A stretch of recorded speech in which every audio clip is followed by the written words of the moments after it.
significa que toda a engrenagem por trás está funcionando de forma correta, né? Mas quando há uma peça saída do lugar ou algo que não funciona bem, algo acontece que impede que aquele ponteiro siga no tempo correto. Então o apóstolo Paulo, ele vai escrever aos Coríntios, e é interessante que lá no primeiro capítulo, Paulo vai falar sobre o chamado que cada um de nós temos dentro desse relógio. O chamado é o lugar aonde você deve exercer a sua função. Esse é o chamado. Cada um de nós tem um marcador colocado por Deus, vou colocar assim para que a gente compreenda de forma melhor, um marcador que foi colocado por Deus, que tem a ver com a sua história, a forma com que você foi criado, a forma com que você aprendeu, tudo aquilo que foi a gama de instrução para você ser quem você é porque existe um marcador, um local específico para que você exerça uma função dentro desse relógio. E o apóstolo Paulo vai iniciar o capítulo 1 falando que nós somos chamados à santidade, viver a santidade.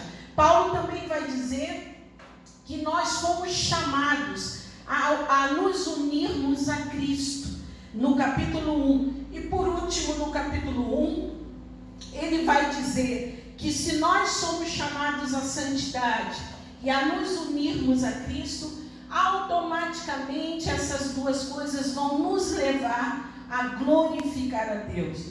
Eu gosto muito aquele exemplo que eu dou quando eu falo da caneta. Aqui tem uma. A caneta. Para que foi feita a caneta? Qual o propósito da caneta, né? A gente vê muitas vezes que a caneta ela serve para coçar o ouvido, né? Muitas vezes a gente não tem nada por ali, pega uma caneta e faz bem o trabalho. Ou então, qual é o uso mais interessante e desviado da caneta?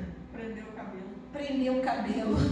Pega aqueles cabelos compridos e coloca lá uma caneta e passa ali como um prendedor. Mas quando nós conhecemos e sabemos que aquilo é uma caneta, a gente sabe que ele está na função errada. Não foi feito para prender o cabelo, nem para coçar o ouvido, nem muito menos coçar as costas. Ou daqui a pouco está coçando ali, você não alcança, pega uma caneta, né? E coça. Não foi feito para isso. Para que foi feita a caneta? Para escrever. Então, quando parece simples, mas quando eu utilizo a caneta para escrever, eu estou cumprindo com a função pelo qual ela foi fabricada. E isso quer dizer glorificar a Deus. Quando eu exerço a função pelo qual eu fui formado, eu estou glorificando a Deus. Ah, mas espera aí, eu posso fazer uma outra coisa? Pode, assim como a caneta. Pode prender o cabelo, coçar as costas, coçar a orelha, coçar a perna. Mas isso glorifica a Deus?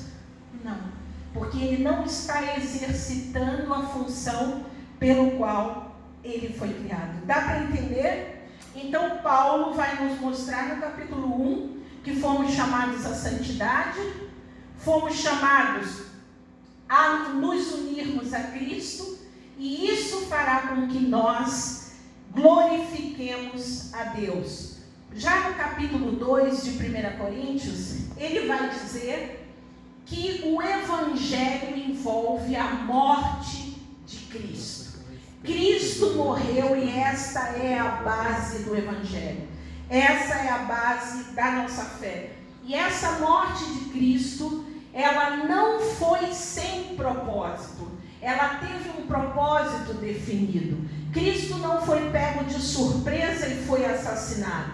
Cristo entregou a sua vida porque este era o plano eterno de Deus para a nossa salvação. O verso 2 do capítulo 2 vai dizer: porque decidi nada saber entre vós, senão a Jesus Cristo e este crucificado.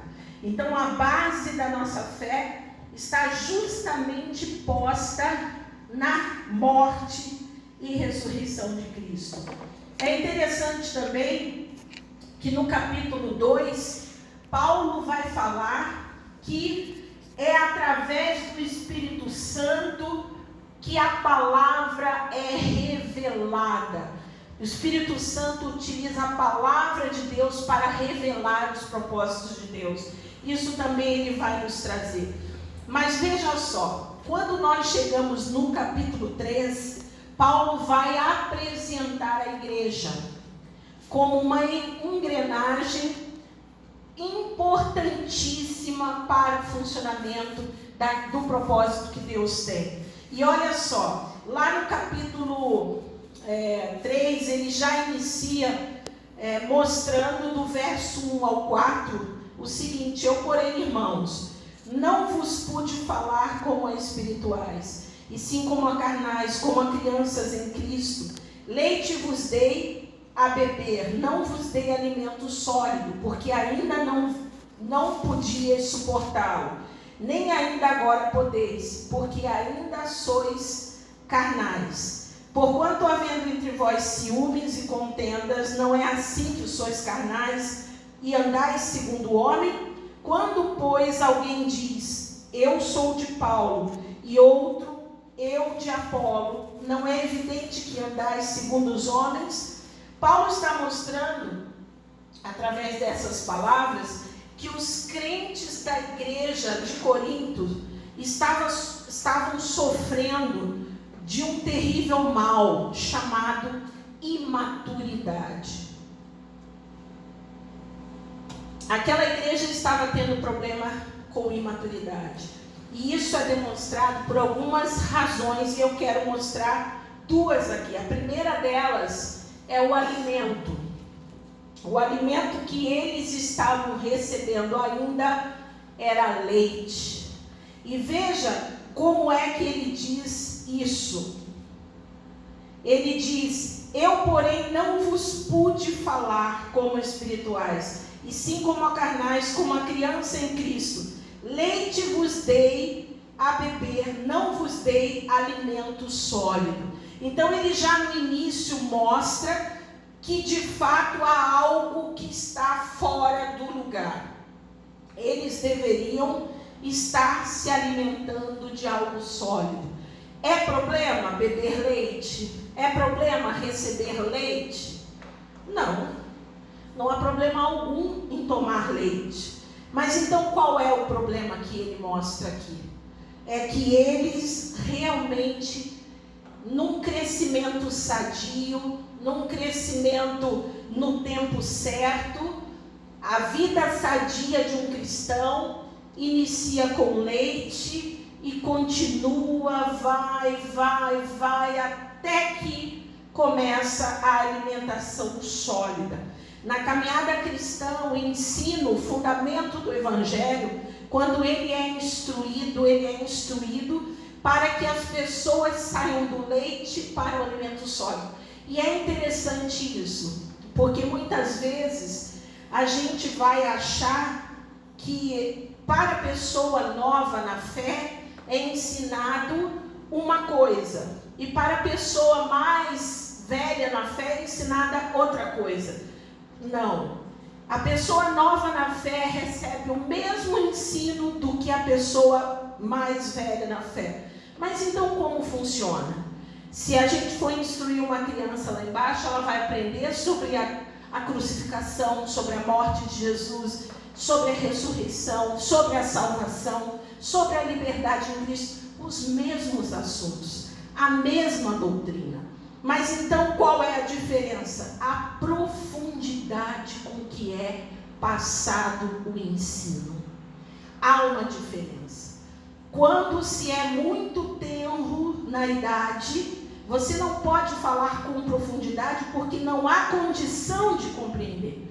Então você fala o mesmo assunto, que Jesus morreu na cruz pelos nossos pecados, que ele foi crucificado, que ele ressurgiu, mas de uma forma mais fácil para que a criança aprenda. e assim vai para a adolescência, e assim vai para a vida adulta. É o mesmo ensino. Nós não excluímos o ensino para aqueles que ainda não têm condições. Quero dar um exemplo para vocês de algo que aconteceu para que vocês entendam como funciona a questão do crescimento. Eu comprei uma bougainville, não sei se vocês conhecem, mas talvez vocês conheçam pelo nome Três Marias, ou Primavera, né, que é muito parecida. Algumas é um pé, né, que dá galhos longos, e outras vezes são vários galhos. Tem várias casas que tem essa planta, e eu estava louca atrás de uma Três Marias branca. Não achava em lugar nenhum, achei lá em Nova Petrópolis, na Úrsula, na Floricultura Úrsula. Fui lá, busquei a minha Três Maria, ela veio envolta num plástico preto, numa sacolinha preta. Tirei a sacolinha preta, adubei a terra, coloquei a Três Marias ali e fechei a terra, molhei e deixei ela crescer. No mesmo período, um pouquinho mais adiante, meu vizinho do lado também plantou uma Três Marias do lado, uma roxa. E aí as nossas Três Marias, eu já via direitinho, a minha branca dele roxa, ia ficar muito bonito elas se entrelaçando. Passado um ano, a Três Maria do meu vizinho estava estupenda, gigantesca, vários galhos, enorme, e a minha Três Maria exatamente, só um pouquinho maior do que eu havia plantado. Aí eu fiquei louca. Falei, meu Deus, como assim? E aí pensei, o que será que está acontecendo? Um ano depois, ela cresceu só um pouquinho, tem alguma coisa errada. E aí eu peguei, furei de novo a terra, puxei aquele caule lá, puxei o torrão, veio um torrão gigante, abri aquele torrão. Quando eu abri aquele torrão que foi caindo aquelas terras, eu fiquei surpresa com o que eu vi. Havia junto às raízes uma cesta verde, como se fossem essas cestas furadinhas que a gente tem no escritório para pôr lixo.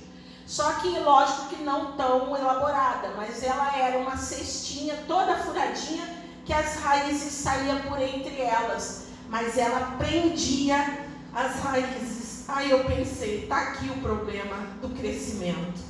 O que aconteceria é, com o tempo, ela morreria. De alguma forma aquilo impediu o crescimento dela. Então eu cortei e não dava para eu saber que havia aquilo. Por quê? Porque normalmente quando você recebe a planta, ela está com um saquinho preto, tu corta o saquinho preto e planta. Mas aquele coisa verde estava na raiz, ou seja, ela foi vendida com aquela coisinha verde e a cestinha verde.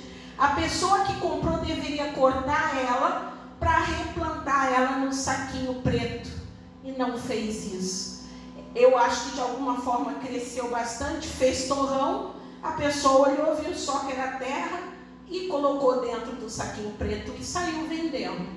Mas aí eu tirei e, dito e feito, aquela planta cresceu e cresceu, está lá gigante, que agora eu tenho que todo inverno podar, né? Mas de alguma forma aquele crescimento estava tolhido, e ali havia algo que impedia o crescimento, porque se não tivesse aquilo, o solo, a chuva, o sol e o ambiente em geral faria com que aquela planta crescesse no tempo normal, né? E é justamente isso que o apóstolo Paulo está questionando a igreja, quando ele diz: leite vos dei e não alimento sólido. Ou seja, vocês já estão na fase de receberem o alimento sólido e ainda estão bebendo leite.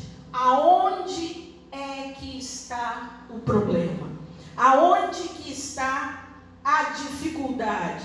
E é interessante que a gente vai ver uma das coisas assim importantíssimas é que o alimento não deixou de ser dado, mas o alimento é insuficiente para adultos, né? Uma criança se alimentar de leite, perfeito, ela vai crescer, mas um adulto se alimentar de leite, o que é que vai acontecer com esse adulto? O que acontece? Vai atrofiar? Vai o quê? Vai desanimar. Vai sentir-se desanimado, não vai ter o que necessita realmente para empreender um crescimento. E é muito importante a gente compreender que muitas vezes a falta de crescimento gera realmente o déficit na alimentação, mas o déficit na alimentação também vai dar continuidade à falta de crescimento. Vai ficar cíclico, né? Vai ficar cíclico, até que precisa ali de uma posição, de um posicionamento. E só quem pode tomar esse posicionamento é o próprio que está recebendo o alimento, né? Através do entendimento.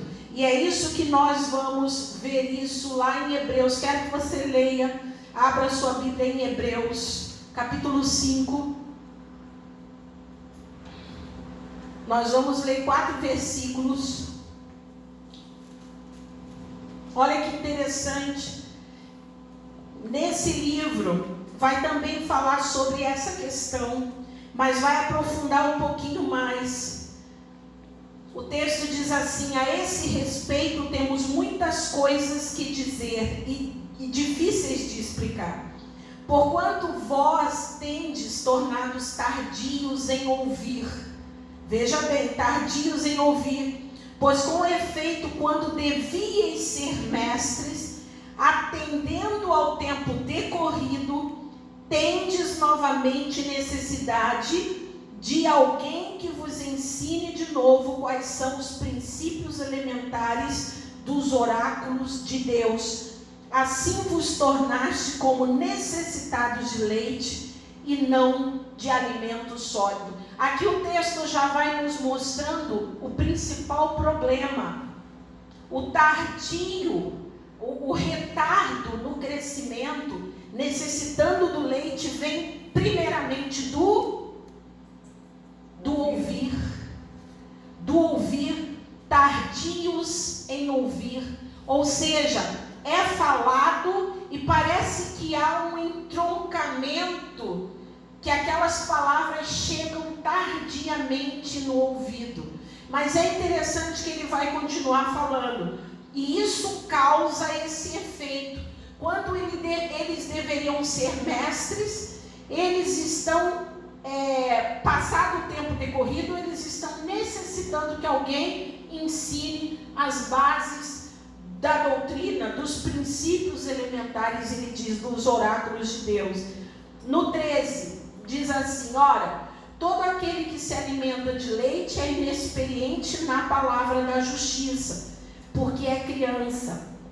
Mas o alimento sólido é para os adultos, para aqueles que pela prática têm as suas faculdades exercitadas para discernir não somente o bem, mas também o mal. E olha, nós vamos lidar com pessoas que têm dificuldade nas suas faculdades, ou seja, na capacidade de discernir o que é bem e também o que é mal. Veja como essa questão do leite, ele representa da falta de crescimento. Ela vai não só atrofiar e fazer com que a pessoa necessite voltar ao princípio dos oráculos, mas ela vai retardar também o entendimento, fazendo com que as pessoas tenham dificuldade de discernir o bem e de discernir o mal. Isso é gravíssimo, né? Então Paulo diz que os cristãos de Corinto estavam com dificuldade de ouvir. Eles não ouviam bem, eles não compreendiam bem o que estava sendo falado, né? Ou seja, a gente pode colocar isso de uma forma mais compreensível. Eles tinham dificuldade de pôr em prática o que ouviam. E a gente naturalmente, no conhecimento popular, a gente faz isso com o filho da gente. Quando a gente diz para ele várias vezes, não sobe que tu cai, não sobe que tu cai, ele sobe e cai. O que a gente diz quando ele cai? Eu falei, você não ouviu? Olha, o conhecimento popular nos informa que o fato da pessoa ter tido consequência daquilo que lhe foi avisado foi porque o seu ouvido não ouviu a recomendação. E é justamente isso que Paulo está dizendo. Como é que eu sei que vocês precisam de leite? Como é que eu sei que não houve crescimento? Como é que eu sei que vocês têm a faculdade prejudicada para discernir o bem do mal? Como? Não ouviram o que tinham que ouvir. Vendo a prática.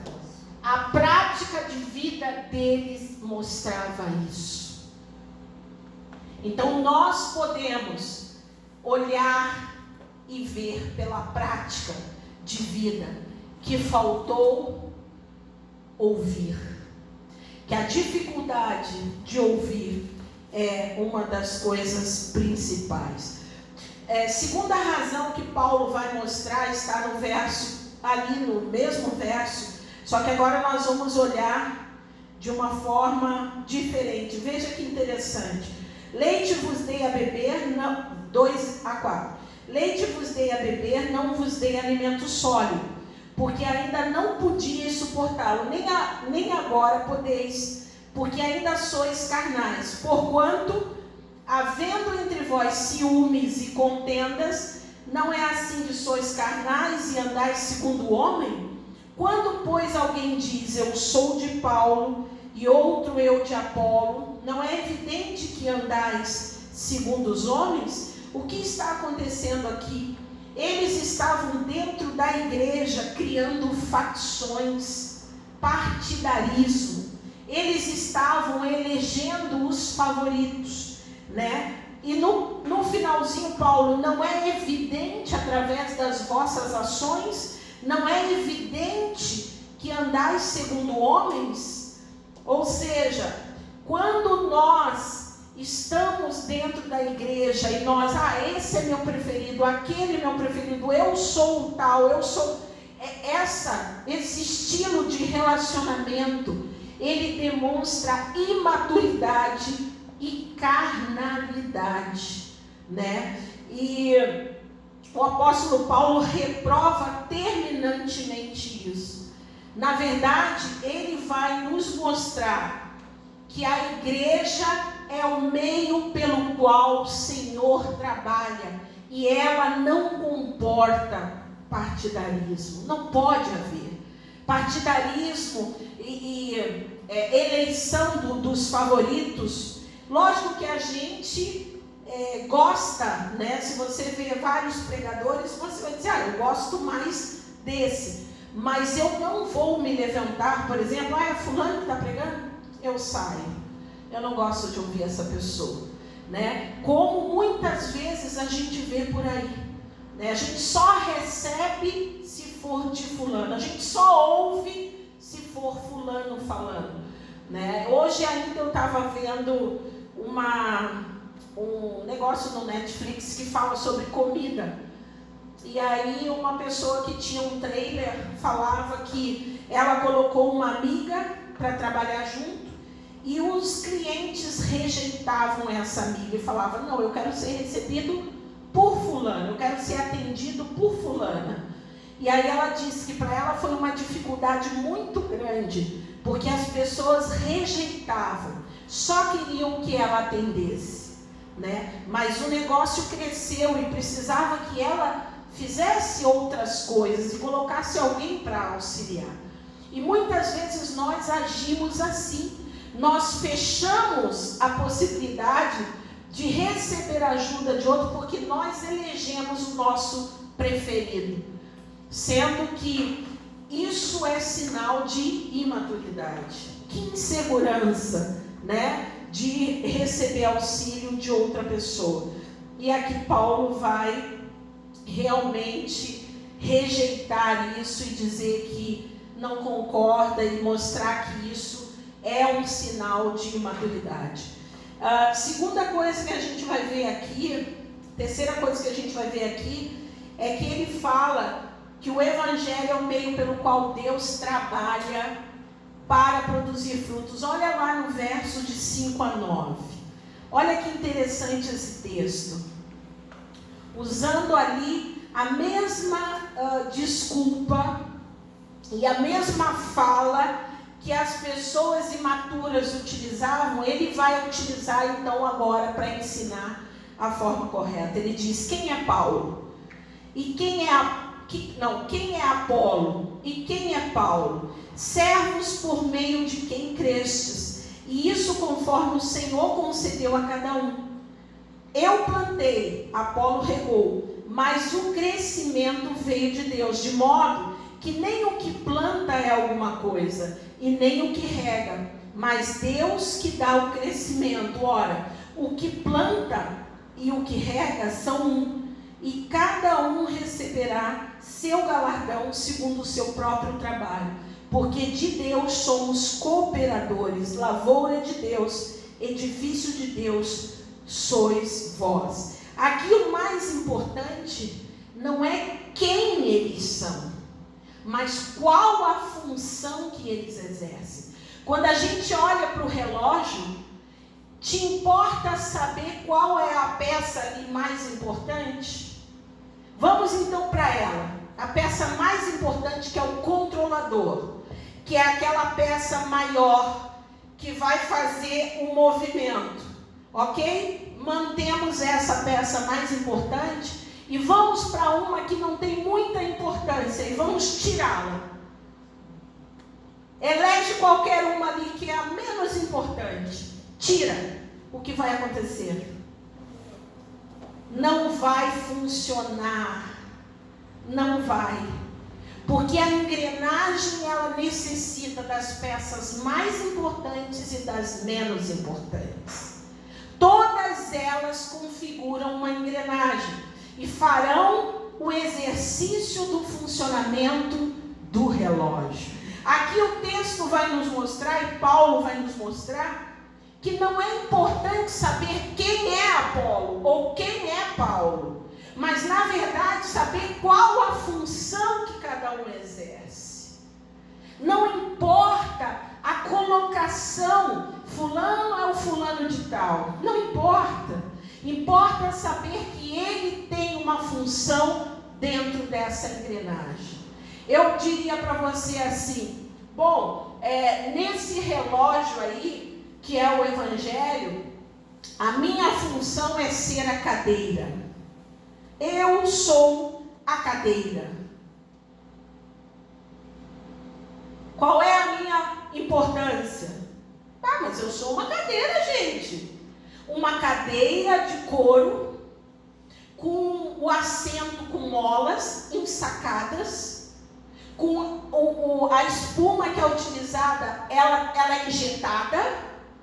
Você senta nessa cadeira, se você quer colocar ela mais para baixo, você só aperta um pininho e ela faz. Se você quer subir, olha que coisa importante. Entende? Qual é a função dessa cadeira no relógio? Nenhuma. E é justamente isso que o apóstolo Paulo quer nos mostrar. Quando a gente quer saber quem é Apolo e quem é Paulo, nós queremos saber quem eles são como pessoas, mas na verdade isso não importa. Para a engrenagem, o mais importante é a função. Pode ser a melhor cadeira do mundo, com a melhor espuma injetada do universo. mas ela não tem uma função dentro dessa engrenagem. Ela não tem uma importância para esse relógio. Entende? Então o apóstolo Paulo, ele vai mostrar que sim, existem várias funções dentro da engrenagem que se chama igreja. E é justamente essa que Deus escolheu para o reino de Deus ser expandido, para que esse reino de Deus marque os tempos e as épocas, para que eles façam diferença de crescimento e atraso, para que a gente possa ter um marcador. Quando é que eu sei que eu estou caminhando de forma correta? Quando eu olho para a palavra de Deus e me enxergo nela. A palavra de Deus nos mostra, o reino de Deus nos mostra onde nós estamos centrados. E aí nós vamos entender, tá, mas você está falando isso, e eu que estou estudando, e lá os guris que estão na projeção de fazerem uma faculdade, né? O que a faculdade tem a ver com essa engrenagem? Nós vamos ver que Deus, Ele nos permite e Ele nos faz galgar várias projeções dentro. Você, com uma engrenagem importante nesse reino de Deus, você vai estar numa faculdade, movimentando o reino de Deus lá. Vai estar lá dentro da padaria, sendo o melhor padeiro e movimentando o reino de Deus na padaria. Vai estar dentro de uma escola, sendo faxineiro, movimentando o reino de Deus lá. Porque onde houver pessoas, você estará lá como uma engrenagem que faz parte desse reino, para que o reino de Deus chegue nesses lugares e na vida dessas pessoas. E para isso Paulo vai dizer que existem diversidades de funções dentro dessa engrenagem. E o texto de 8 a 9 vai mostrar: ora, o que planta e o que rega são um, e cada um receberá seu galardão, segundo o seu próprio trabalho, porque de Deus somos cooperadores, lavouras de Deus e edifício de Deus. Ou seja, haverá um que planta, haverá um que rega. Ambos serão trabalhadores e cooperadores deste reino, desta engrenagem. Mas quem vai dar a pitada de crescimento é Deus. Nós nos utilizamos para o serviço, mas é Deus quem vai mover esse crescimento, né? Eu lembro da minha sogra plantando e fazia tudo certinho, colocava o adubo, abria os buraquinhos, comprava lá a semente, plantava de cada pacote.